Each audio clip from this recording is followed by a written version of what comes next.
Pemberontakan umat Israel.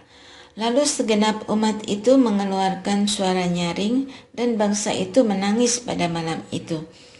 Semua orang Israel bersungut-sungut kepada Musa dan Harun, dan segenap umat itu berkata kepada mereka, kalau saja kami mati di tanah Mesir atau di padang gurun ini, mengapa Tuhan membawa kami ke negeri ini supaya kami tewas oleh pedang dan istri serta anak-anak kami menjadi tawanan? Bukankah lebih baik kami pulang ke Mesir? Mereka berkata satu sama lain, baiklah kita mengangkat seorang pemimpin lalu pulang ke Mesir. Lalu sujudlah Musa dan Harun di depan mata seluruh jemaah Israel yang berkumpul di situ. Tetapi Yosua bin Nun dan Kaleb bin Yefune yang termasuk orang-orang yang telah mengintai negeri itu mengoyak pakaiannya dan berkata kepada segenap umat Israel, negeri yang kami lalui untuk diintai itu luar biasa baiknya. Jika Tuhan berkenan kepada kita, Ia akan membawa kita masuk ke negeri itu dan memberikannya kepada kita, suatu negeri yang berlimpah-limpah susu dan madunya. Hanya saja, janganlah memberontak kepada Tuhan, dan janganlah takut kepada bangsa negeri itu, sebab mereka akan kita telan habis. Yang melindungi mereka sudah meninggalkan mereka, sedangkan Tuhan menyertai kita. Janganlah takut kepada mereka. Lalu segenap umat itu mengatakan akan melontari kedua orang itu dengan batu. Tetapi kemuliaan Tuhan nampak di kemah pertemuan kepada semua orang Israel. Tuhan berfirman kepada Musa, berapa lama lagi bangsa ini menista aku, dan berapa lama lagi mereka tidak mau percaya kepadaku, sekalipun sudah ada segala mujizat yang kulakukan di tengah-tengah mereka? Aku akan memukul mereka dengan sampar dan melenyapkan mereka, tetapi engkau akan kubuat menjadi bangsa yang lebih besar dan lebih kuat daripada mereka. Lalu Musa berkata kepada Tuhan, apabila hal itu didengar orang Mesir dari tengah-tengah mereka, engkau telah menuntun bangsa ini dengan kekuatanmu. Mereka akan bercerita kepada penduduk negeri ini. Padahal orang-orang ini telah mendengar bahwa engkau, Tuhan, ada di tengah-tengah bangsa ini, dan bahwa engkau, Tuhan, menampakkan dirimu kepada mereka dengan berhadapan muka, dan bahwa awanmu berdiri di atas mereka, serta engkau berjalan mendahului mereka dalam tiang awan pada waktu siang dan dalam tiang api pada waktu malam.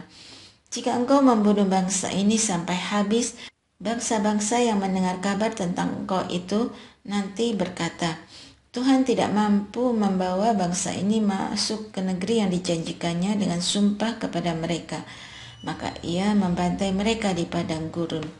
Sekarang kiranya kekuatan Tuhan nyata kebesarannya, seperti yang kau firmankan. Tuhan itu panjang sabar dan berlimpah kasih setianya. Ia mengampuni kesalahan dan pelanggaran, tetapi sekali-kali tidak membebaskan orang yang bersalah dari hukuman. Ia membalaskan kesalahan bapa kepada anak-anaknya sampai kepada keturunan ketiga dan keempat. Ampunilah kiranya kesalahan bangsa ini sesuai dengan kebesaran kasih setiamu, seperti engkau telah mengampuni bangsa ini mulai dari Mesir sampai di sini. Berfirmanlah Tuhan, aku mengampuninya sesuai dengan permintaanmu. Hanya saja demi aku yang hidup dan demi kemuliaan Tuhan yang memenuhi seluruh bumi, semua orang yang telah melihat kemuliaanku dan mujizat-mujizat yang kubuat di Mesir dan di padang gurun, namun telah 10 kali mencobai aku dan tidak mau mendengarkan suaraku, pasti tidak akan melihat negeri yang kujanjikan dengan sumpah kepada nenek moyang mereka. Semua yang menista aku ini tidak akan melihatnya. Tetapi hambaku Kaleb, karena mempunyai hati berbeda dan mengikut aku sepenuhnya, akan kubawa masuk ke negeri yang telah dimasukinya itu, dan keturunannya akan memilikinya. Orang Amalek dan orang Kanaan tinggal di lembah. Sebab itu, berbaliklah besok dan berangkatlah ke padang gurun, ke arah laut Teberau. Tuhan berfirman lagi kepada Musa dan Harun, berapa lama lagi umat yang jahat ini akan bersungut-sungut kepadaku? Semua sungutan yang dikeluhkan orang Israel kepadaku telah kudengar. Katakanlah kepada mereka, demi Aku yang hidup, demikianlah firman Tuhan. Sesungguhnya seperti yang kamu katakan di hadapanku, demikianlah akan kulakukan kepadamu. Di padang gurun ini, mayat-mayatmu akan bergelimpangan, yakni semua orang di antara kamu yang dicatat, semua yang berumur 20 tahun ke atas, karena kamu telah bersungut-sungut kepadaku. Sesungguhnya, kamu tidak akan masuk ke negeri yang dengan mengangkat sumpah telah kujanjikan untuk kamu diami, kecuali Kaleb bin Yefune dan Yosua bin Nun. Tentang anak-anakmu yang telah kamu katakan akan menjadi tawanan, merekalah yang akan kubawa masuk, supaya mereka mengenal negeri yang telah kamu tolak. Tetapi mengenai kamu, mayat-mayatmu akan berkelimpangan di padang gurun ini, dan anak-anakmu akan mengembara sebagai gembala di padang gurun selama 40 tahun, dan akan menanggung ketidaksetiaanmu sampai mayat-mayatmu habis di padang gurun. Sesuai dengan jumlah hari kamu mengintai negeri itu 40 hari, dan 1 hari dihitung 1 tahun. Maka selama 40 tahun kamu harus menanggung akibat kesalahanmu, supaya kamu menyadari penolakanku. Aku, Tuhan yang berkata demikian. Sesungguhnya Aku akan melakukan semuanya itu kepada segenap umat yang jahat ini, yang telah bersepakat melawan Aku. Di padang gurun ini mereka akan habis, dan disinilah mereka akan mati. Adapun orang-orang yang telah disuruh Musa untuk mengintai negeri itu, yang sudah kembali dan menyebabkan segenap umat itu bersungut-sungut kepada Musa dengan menyampaikan kabar buruk tentang negeri itu, orang-orang yang menyampaikan kabar buruk tentang negeri itu mati karena tulah di hadapan Tuhan. Hanya Yosua bin Nun dan Kaleb bin Yefune yang tinggal hidup dari antara orang-orang yang telah pergi mengintai negeri itu. Serangan ke bagian selatan gagal. Setelah Musa menyampaikan perkataan ini kepada semua orang Israel, bangsa itu sangat berduka. Keesokan harinya mereka bangun pagi-pagi hendak naik ke puncak gunung sambil berkata, "Lihat, kita akan maju ke negeri yang difirmankan Tuhan itu, meskipun kita telah berbuat dosa." Tetapi kata Musa, "Mengapa kamu hendak melanggar titah Tuhan? Hal itu tidak akan berhasil. Janganlah maju, sebab Tuhan tidak ada di tengah-tengahmu, supaya kamu tidak dikalahkan oleh musuhmu. Sesungguhnya orang Amalek dan orang Kanaan ada di sana di depanmu, dan kamu akan tewas oleh pedang. Karena kamu berbalik membelakangi Tuhan, Tuhan tidak akan menyertai kamu." Meskipun demikian, mereka nekat naik ke puncak gunung itu. Tetapi tabut perjanjian Tuhan dan Musa tidak meninggalkan perkemahan. Lalu turunlah orang Amalek dan orang Kanaan yang mendiami pegunungan itu, lalu menyerang dan mencerai-beraikan mereka sampai ke Horma. Kurban oleh api.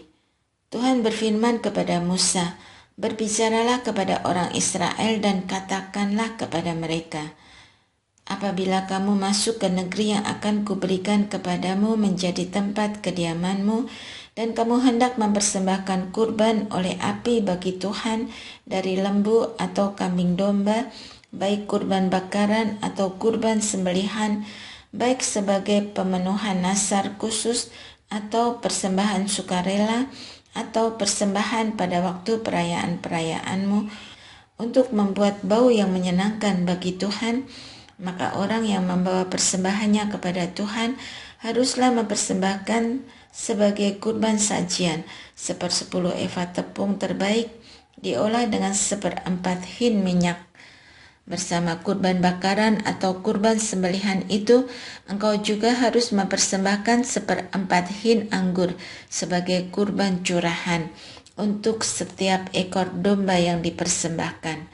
Tetapi untuk seekor domba jantan yang dipersembahkan, engkau harus mempersembahkan sebagai kurban sajian 2/10 eva tepung yang terbaik, diolah dengan 1/3 hin minyak. Dan sebagai kurban curahan, engkau harus mempersembahkan 1/3 hin anggur, menjadi bau yang menyenangkan bagi Tuhan. Apabila engkau mengolah seekor lembu sebagai kurban bakaran atau kurban sembelihan, baik sebagai pemenuhan nazar khusus maupun sebagai kurban keselamatan bagi Tuhan, maka bersama lembu itu haruslah dipersembahkan sebagai kurban sajian 3/10 eva tepung terbaik, diolah dengan setengah hin minyak. Dan sebagai kurban curahan, engkau harus mempersembahkan setengah hin anggur. Itulah kurban oleh api yang aromanya menyenangkan bagi Tuhan. Demikianlah harus diperbuat untuk setiap ekor lembu, setiap ekor domba jantan, dan setiap ekor domba atau kambing. Berapapun jumlah hewan yang kamu olah, untuk setiap hewan itu harus kamu perbuat demikian. Setiap warga asli harus berbuat demikian ketika mempersembahkan kurban oleh api yang aromanya menyenangkan bagi Tuhan. Apabila seorang pendatang telah menetap padamu atau seorang lain yang tinggal di antara kamu atau di antara keturunanmu kelak hendak mempersembahkan kurban oleh api yang aromanya menyenangkan bagi Tuhan, maka seperti yang kamu perbuat, demikianlah harus diperbuatnya. Mengenai jemaah itu, haruslah ada ketetapan yang sama bagi kamu dan bagi pendatang yang tinggal padamu. Inilah suatu ketetapan untuk selama-lamanya bagi kamu turun-temurun. Kamu dan pendatang harus sama di hadapan Tuhan. Hukum dan peraturan yang sama berlaku bagi kamu dan bagi pendatang yang tinggal padamu. Tuhan berfirman lagi kepada Musa, "Berbicaralah kepada orang Israel dan katakanlah kepada mereka, apabila kamu masuk ke negeri kemana kamu akan kubawa dan makan roti hasil negeri itu, kamu harus membawa persembahan khusus bagi Tuhan. Tepung jelaimu yang pertama haruslah kamu bawa sebagai persembahan khusus, berupa roti bundar, sebagaimana persembahan khusus dari hasil tempat pengirikanmu, demikianlah kamu harus mempersembahkannya. Dari tepung jelaimu yang pertama, kamu harus menyerahkan persembahan khusus kepada Tuhan turun-temurun." Dosa yang tidak disengaja. Apabila kamu tanpa sengaja melalaikan salah satu dari segala perintah ini yang telah difirmankan Tuhan kepada Musa, segala yang diperintahkan Tuhan kepadamu dengan perantaraan Musa sejak hari Tuhan memberikan perintahnya dan seterusnya turun-temurun. Dan jika hal itu diperbuat di luar pengetahuan umat tanpa sengaja, maka segenap umat harus mengolah seekor lembu jantan muda sebagai kurban bakaran, menjadi bau yang menyenangkan bagi Tuhan, bersama kurban sajiannya dan kurban curahannya sesuai dengan peraturan. Juga seekor kambing jantan sebagai kurban penghapus dosa. Imam harus mengadakan pendamaian bagi segenap umat Israel, sehingga mereka memperoleh pengampunan, sebab hal itu terjadi tanpa sengaja, dan mereka juga telah membawa persembahan-persembahan sebagai kurban oleh api bagi Tuhan, serta kurban penghapus dosa di hadapan Tuhan untuk hal yang tidak disengaja itu. Segenap umat Israel dan pendatang yang tinggal di tengah-tengahmu akan memperoleh pengampunan, karena hal itu dilakukan oleh seluruh bangsa tanpa sengaja.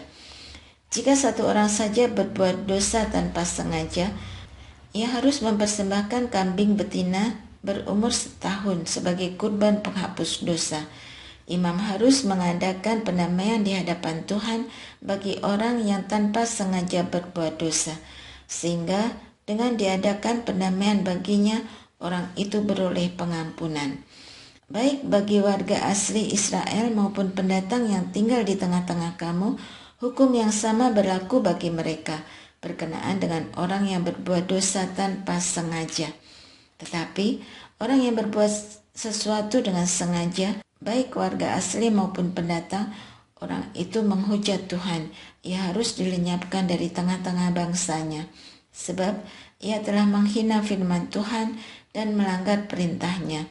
Orang itu harus dilenyapkan, kesalahannya harus ditimpakan atasnya. Orang yang melanggar peraturan Sabat. Ketika orang Israel ada di padang gurun, Mereka mendapati seorang yang mengumpulkan kayu api pada hari Sabat. Lalu mereka yang mendapati dia sedang mengumpulkan kayu api itu menghadapkan dia kepada Musa, Harun, dan segenap umat. Orang itu dimasukkan ke dalam tahanan karena belum ditentukan apa yang harus dilakukan kepadanya. Tuhan pun berfirman kepada Musa, orang itu harus dihukum mati. Segenap umat Israel harus melontari dia dengan batu di luar perkemahan. Lalu segenap umat menggiring dia keluar perkemahan dan melontari dia dengan batu sehingga ia mati, seperti yang difirmankan Tuhan kepada Musa. Jumbai peringatan. Tuhan berfirman kepada Musa, berbicaralah kepada orang Israel dan katakanlah kepada mereka bahwa mereka turun-temurun harus membuat jumbai-jumbai pada ujung baju mereka, dan pada jumbai-jumbai itu harus diberi benang ungu kebiru-biruan. Jumbai itu ketika kamu melihatnya akan mengingatkan kamu kepada segala perintah Tuhan, sehingga kamu melakukannya dan tidak lagi menuruti hati dan matamu sendiri yang membuat kamu menyeleweng. Maksudnya supaya kamu mengingat dan melakukan segala perintahku dan menjadi kudus bagi Allahmu. Akulah Tuhan Allahmu yang telah membawa kamu keluar dari tanah Mesir, supaya aku menjadi Allah bagimu. Akulah Tuhan Allahmu. Tuhan perteduhan abadi. Doa Musa abdi Allah. Tuhan, Engkaulah perteduhan kami turun-temurun. Sebelum gunung-gunung dilahirkan, bumi dan dunia diperanakkan, dari dahulu kala sampai selama-lamanya, Engkaulah Allah. Engkau mengembalikan manusia kepada debu, dan berkata, kembalilah, hai anak-anak manusia, sebab di matamu 1000 tahun sama seperti hari kemarin yang telah berlalu, atau seperti suatu giliran jaga di waktu malam. Engkau menghanyutkan manusia dalam tidurnya. Di pagi hari mereka seperti rumput yang akan binasa. Di waktu pagi bersemi dan bertumbuh, di waktu petang lisut dan layu. Sungguh kami habis lenyap karena murkamu, dan karena kobaran amarahmu kami menjadi gentar. Engkau menaruh kesalahan kami di hadapanmu, bahkan yang tersembunyi pun dalam cahaya wajahmu. Sungguh, segala hari kami berlalu karena geram-Mu. Kami menghabiskan tahun-tahun kami seperti keluh. Masa hidup kami 70 tahun, jika kami kuat 80 tahun, dan kebanggaannya hanyalah kesukaran dan penderitaan. Ya, sungguh cepat kami melayang lenyap. Siapakah yang mengenal kekuatan murka-Mu dan menyadari geram-Mu sehingga takut kepadamu? Ajarlah kami menghitung hari-hari kami, supaya kami beroleh hati yang bijaksana. Kembalilah ya Tuhan, berapa lama lagi? Sayangilah hamba-hamba-Mu, kenyangkanlah kami di waktu pagi dengan kasih setia-Mu, supaya kami bersorak-sorai dan bersukacita sepanjang hidup kami. Buatlah kami bersukacita seimbang dengan hari-hari Engkau menindas kami, seimbang dengan tahun-tahun kami mengalami sengsara. Biarlah perbuatanmu terlihat oleh hamba-hambamu dan semarakmu oleh anak-anak mereka. Kiranya kemurahan Tuhan Allah kami turun ke atas kami, dan teguhkanlah perbuatan tangan kami, ya teguhkanlah perbuatan tangan kami.